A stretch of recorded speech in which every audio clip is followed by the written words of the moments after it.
Microwave കൊണ്ട് touch pad work ചെയ്യുന്നില്ല, നമുക്ക് ആവശ്യമുള്ള ബട്ടണൊന്നും വർക്ക് ചെയ്യുന്നില്ല. ചില ബട്ടണൊക്കെ വർക്ക് ചെയ്യുന്നുണ്ട്, പക്ഷെ അത് ആവശ്യം നേരത്തെ വർക്കാവില്ല. അപ്പോൾ ഒരുപാട് പഴയ മോഡലായതുകൊണ്ട് കുറേ അന്വേഷിച്ച് കിട്ടിയില്ല.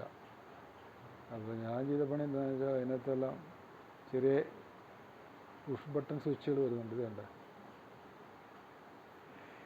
ഇത് വാങ്ങിച്ച് കിട്ടിയാണ് സ്വിച്ചുകളുണ്ട്.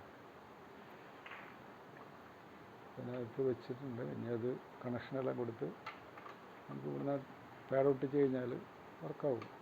അതാണ് ഇന്നത്തെ പരിപാടി.